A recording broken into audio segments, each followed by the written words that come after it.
Hello and welcome. My name is Claire Mazzini, and I am a corporate counsel for Microsoft Canada.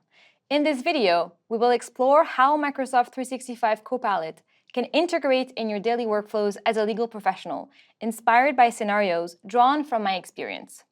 First, let's take a moment to discuss prompting. Prompts are instructions or questions you use to tell Copilot what you want. More complex prompts will usually include 4 parts: what you want, your goal, why you need it, and who is involved, the context, how Copilot should respond, your expectations, and what information Copilot should use, your sources. The prompts I am using in this video come from various sources, have evolved over time, and will surely continue to. Some I have entirely crafted. Others I have adapted or were heavily inspired from prompts shared by colleagues or other sources. The beauty of prompting lies in its flexibility. You can tailor prompts to suit your unique needs and circumstances. Therefore, I would invite you not to focus too much on the exact wording of the prompts I demonstrate. There's no one-size-fits-all phrasing, and a good prompt may evolve as the technology and your own skills do. The goal is to grasp the principles behind effective prompting so you can adapt and create efficient prompts in various contexts, even if they differ from the examples provided. Microsoft provides a wealth of resources to help you hone your prompting skills. In addition to these resources, one way to approach prompting is to do so with the same clarity, contextual awareness, and iterative refinement you would use when guiding a junior team member. This means giving clear instructions, providing enough context for accurate understanding, and being ready to vary your approach based on the responses you receive. I'd also like to mention that this video showcases some of the latest features available as of January 2025. That said, my main objective isn't just to showcase Copilot features. More importantly, I want to share the thought process behind integrating Copilot into our daily routines. By guiding you through how I make use of Copilot step by step, my hope is to encourage you in thinking creatively to find your own way to incorporate Copilot into your professional workflows. Finally, throughout this video, I will often begin prompts by addressing Copilot directly. This is to make it clear when I'm interacting with the tool. However, in your own use of Copilot, this step is unnecessary. With that in mind, my story starts early on a Wednesday morning. My first stop after reviewing my to-do list is always Outlook, and it seems today is a busy day in the world of legal updates. I've received numerous newsletters about interesting developments that could impact my work. Although keeping up to date is important, it can also feel overwhelming due to the sheer volume. With a limited amount of time to go through the content, getting a summary from Copilot can be a game changer to quickly identify what I need to read more in depth. There are different ways to have Copilot scan through these newsletters and provide a concise overview. I'll focus on 2 today. First, if you're dealing with multiple emails, you can open Copilot on the right-hand side of Outlook. Let's make this a little bigger. You can ask a general question to summarize unread newsletters in your inbox. Copilot, please find unread emails in my inbox that are newsletters or provide updates related to the legal profession. Display the results as a list with the following information: publisher, subject, date of the email, and detailed summary.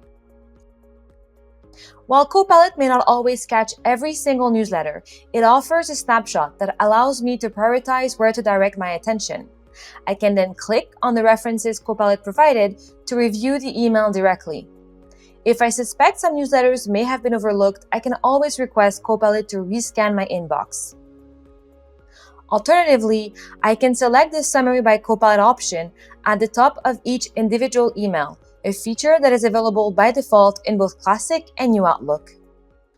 One of the newsletters I'm subscribed to mentioned an update to the Government of Canada's updated ineligibility and suspension policy. As one of the sales team I support does business with the Government of Canada, I am intrigued to know more about the potential implications so I can decide if this update is relevant information for the team. Quick side note here.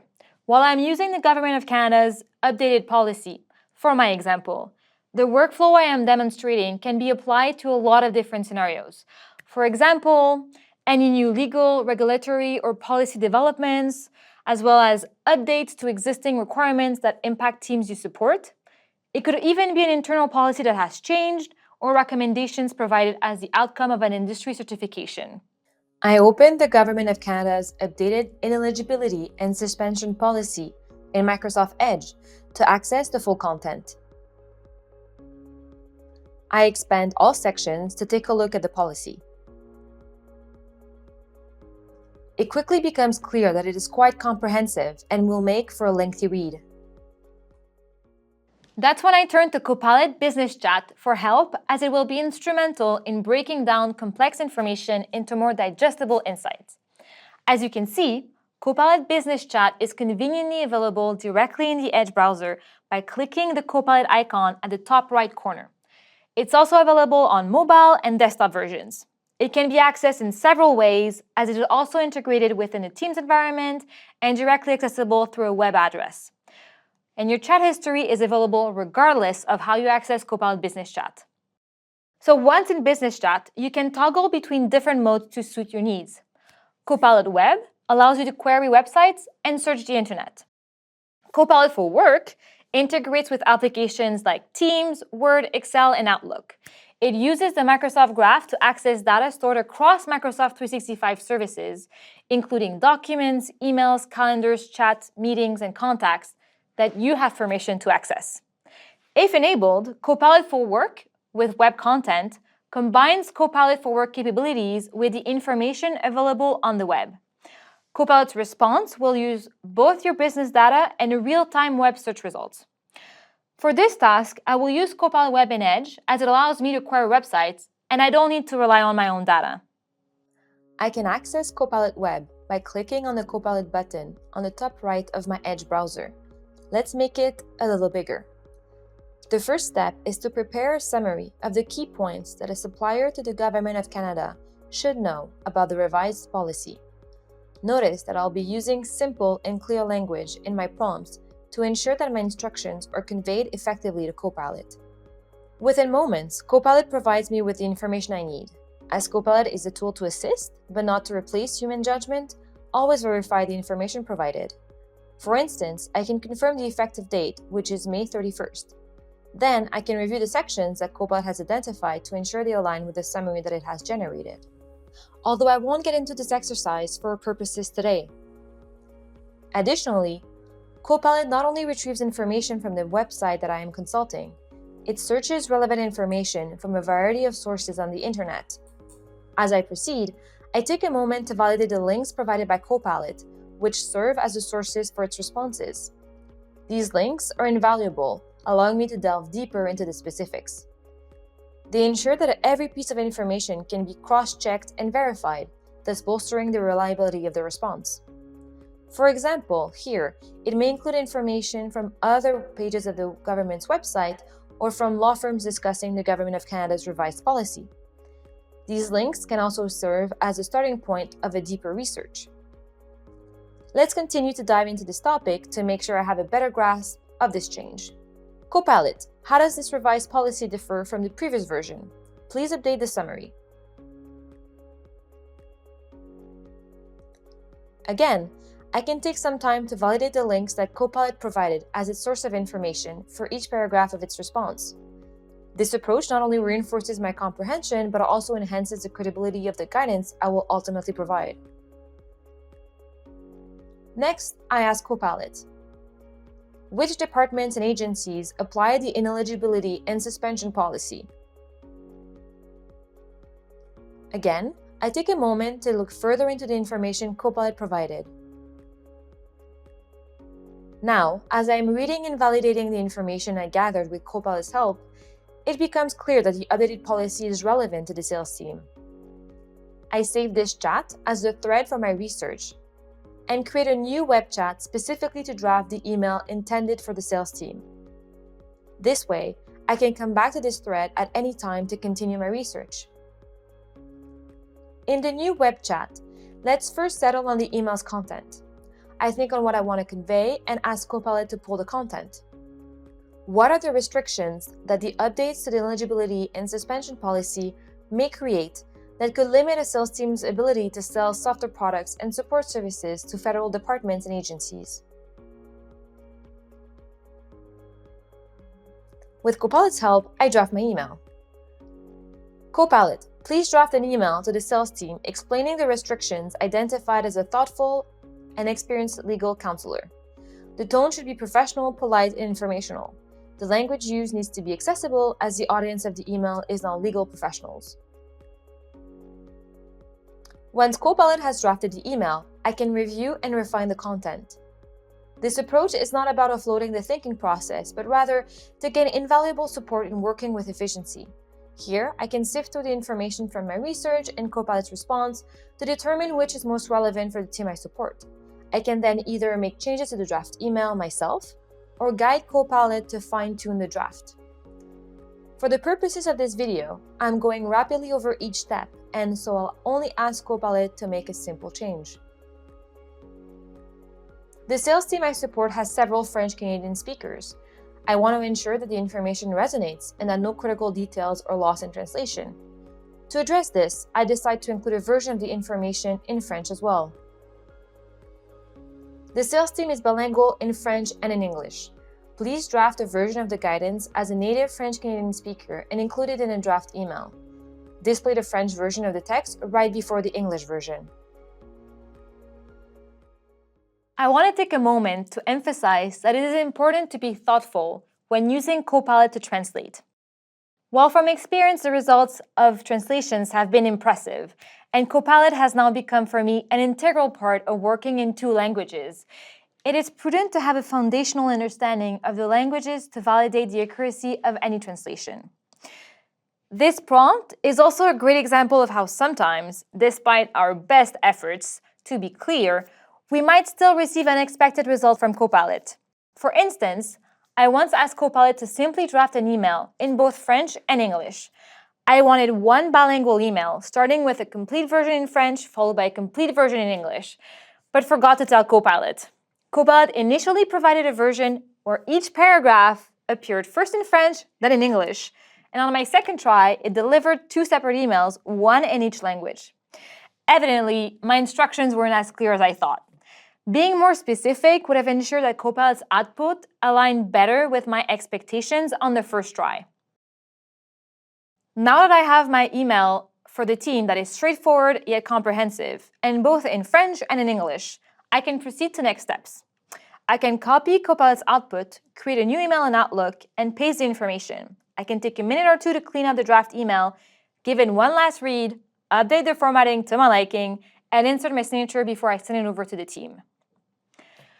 One of the valuable features of Copilot Business Chat is its ability to maintain a history of all your chats. This functionality allows you to document your prompts and their outputs. It also allows you to revisit and continue previous conversations. Renaming your chats can make it easier to quickly and efficiently find specific discussions. Actually, let's say that I changed my mind at the last minute and would prefer to send the update to the team as an internal memo.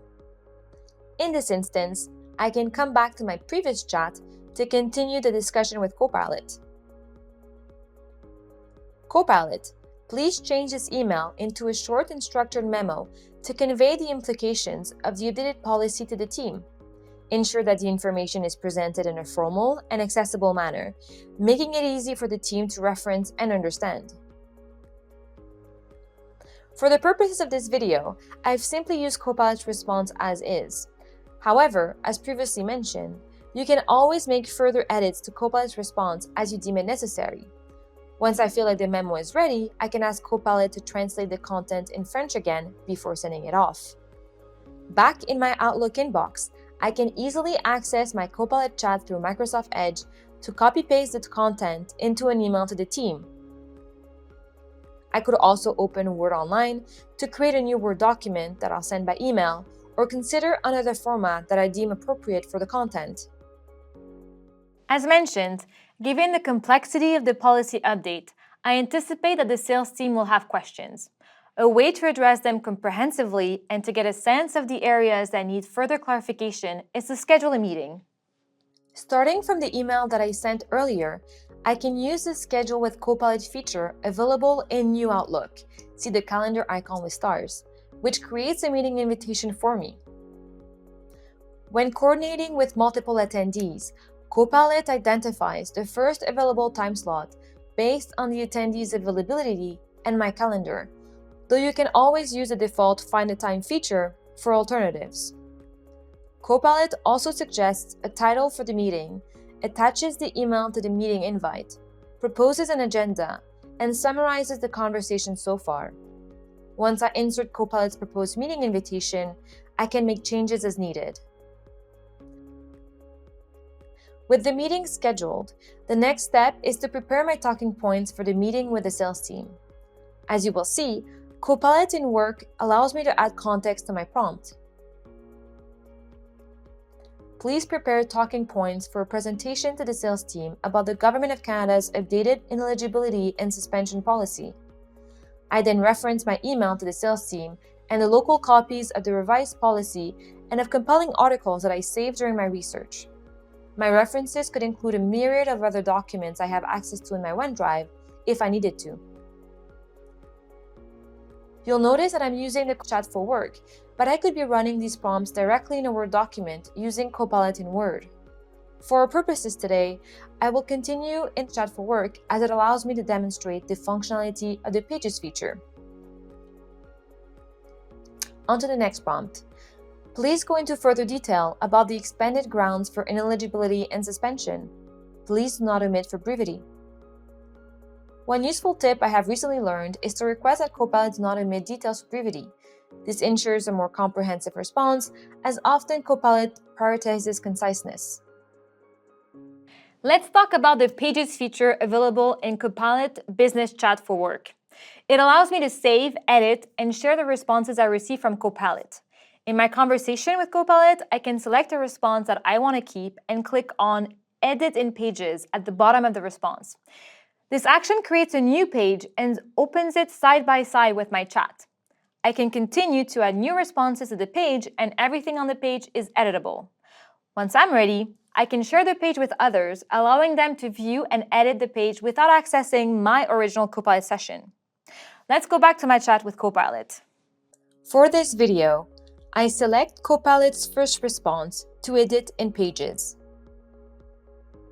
You'll notice that Copilot updated our chat to provide a link to the page for quick reference in case I need to reopen it again once closed.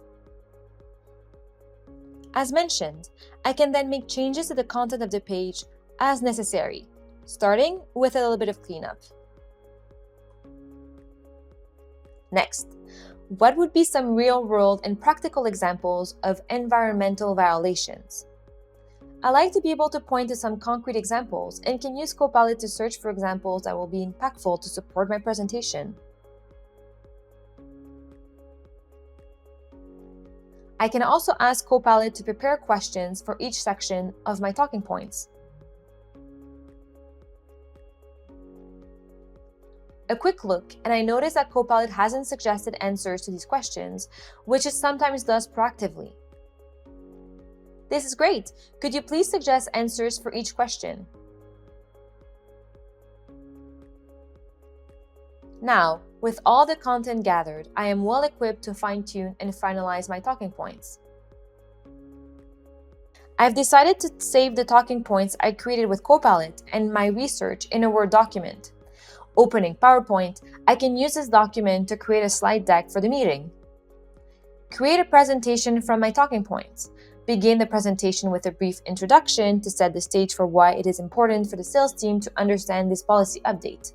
Each following slide should be designed to be informative yet concise, with visual aids that enhance understanding and retention. Copilot first generates an outline for the slides, which I can review to make necessary adjustments, moving topic around, removing any that seem redundant, or add new ones that need to be addressed. For our purposes, I am pleased with the initial outline and ask Copilot to proceed with creating the slides.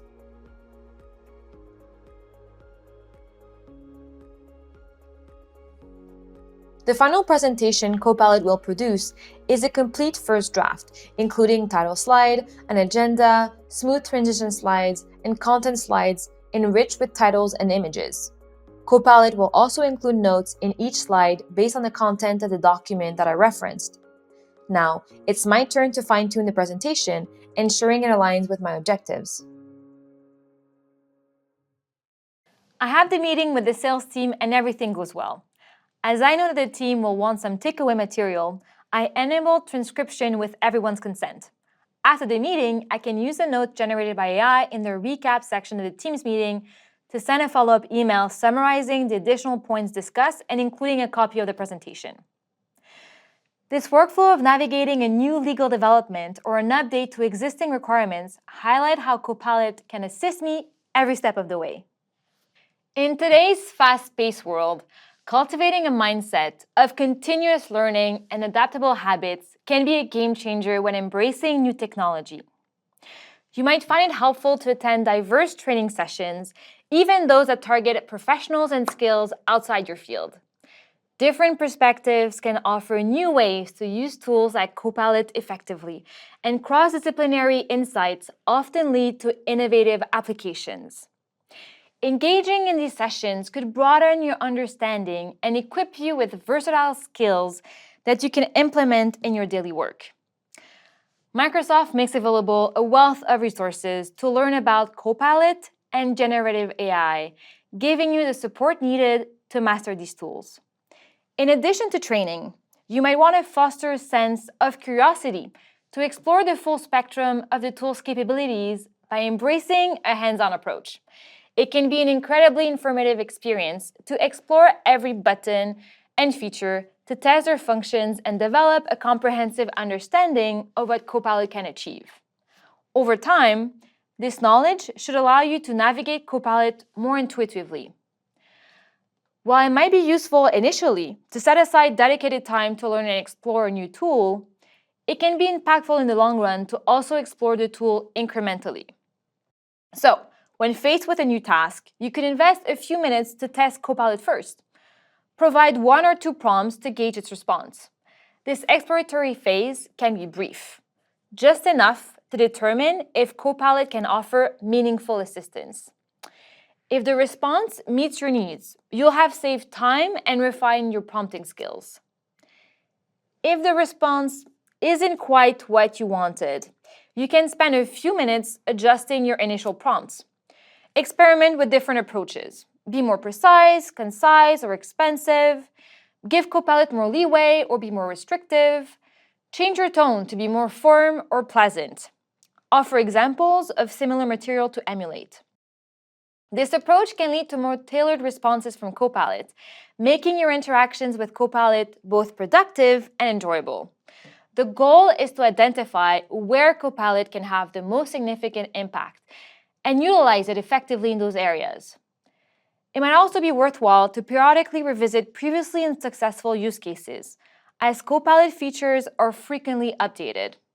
What didn't work before might now be possible.